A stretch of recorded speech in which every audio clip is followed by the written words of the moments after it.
Hello friends, we do the poem Flea now. Already we have studied that this is an insect that has stung the poet first and then the girl, and in the body of this flea the two bloods are mingled.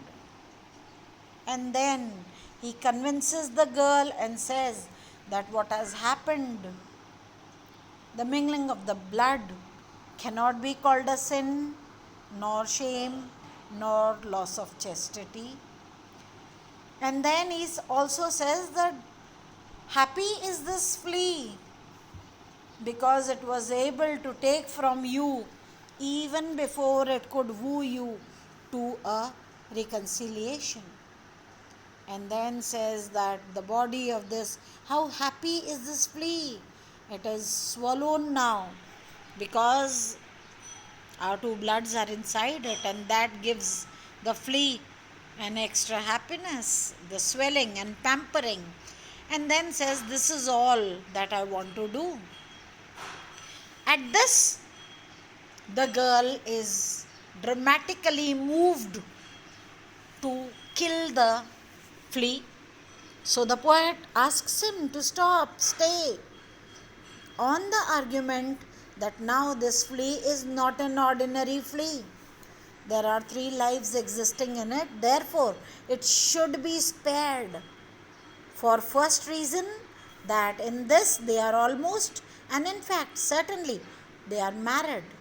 And then he says that in this body of the flea, you and I are coexisting, and heightens the idea with the two successively placed conceits, where he says that, compares it with the marriage bed and the marriage temple. And then says that despite all the grudges from the parents and the girl, we are met, are the placing of a universal fact. I told you in the beginning of the poem that is an are and was and were always go and am always go on to place a universal fact, and said that in this we are cloistered, we are united together in these living walls of jet.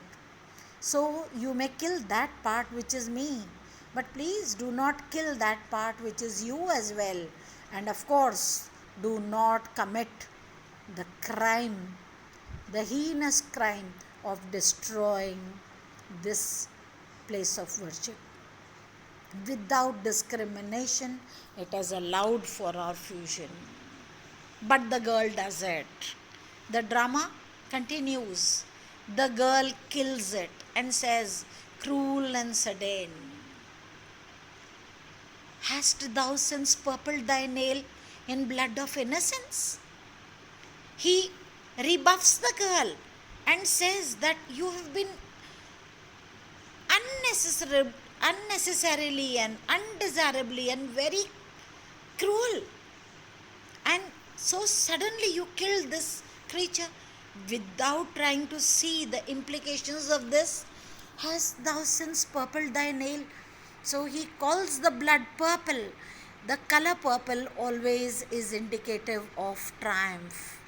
So the girl, after having killed, is in fact triumphing with the idea that the creature that could have borne testimony to the marriage is now killed. So he says, you have purpled thy nail. You are feeling triumphant, but then your triumph is at the cost of blood of innocence. You have killed an innocent creature. Wherein could this flea guilty be, except in that drop which it sucked from thee? So what do you think is the guilt of this poor creature for which you have killed it? I do not feel bad for it having sucked from me, but you are taking it as a crime. I think the only reason which you might think as a legitimate cause for killing this flea could be the drop which it sucked from thee. And for one drop, you killed the whole flea. So, even here, with the two questions, the rhetoric the employed here is only supporting the idea of the poet that this has been an act of killing an innocent creature.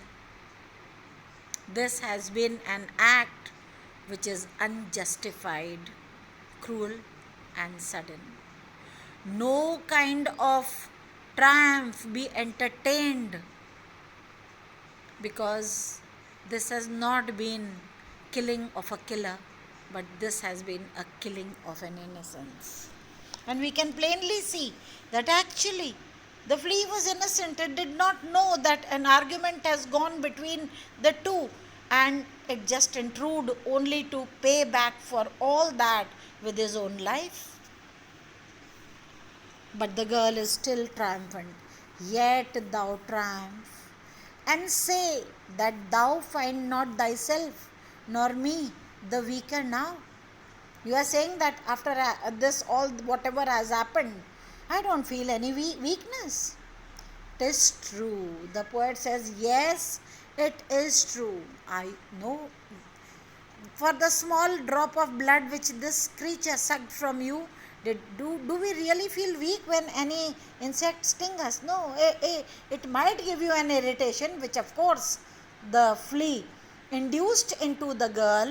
She was irritated, but it was true that it caused no harm, it caused no weakness. Then learn how false fears be. He says, you are only nourishing very false fears about it being a sin or a shame or loss of maidenhood. All these fears are rootless. They are just false fears.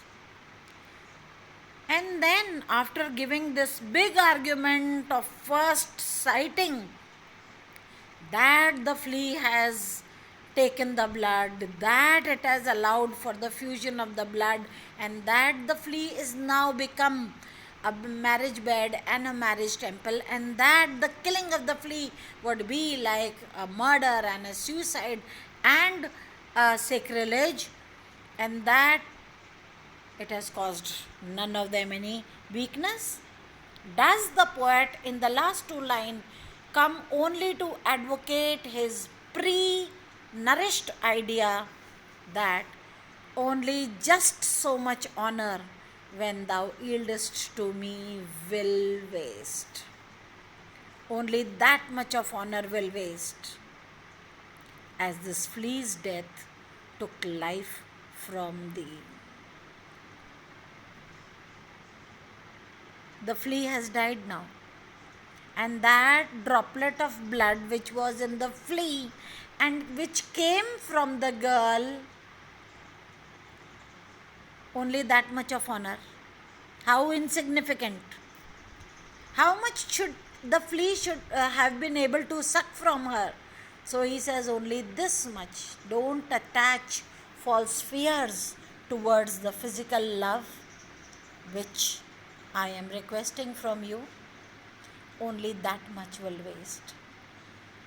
So we see that this poem is in fact a very unconventional method, with the very unconventional example of the flea, of the occasion of the flea having stung both of them, that John Donne employs to establish his own conception of the need for physical love. It becomes very hard for us, very difficult for us to believe that this is the very man who writes down the poem Canonization, which the language of paradox of which poem is phenomenal, where he says that people could be looking at the physical love that might going on in the between two people, the idea of love which might be nourished by two people, but that love which is true always exists in the mind or in the soul, and that body has nothing to do with it. So, John Donne is a special poet who can argue the cause of physical love as much emphatically and with as much conviction as he does the idea of platonic love, which we shall do next. That is all for today. Thank you.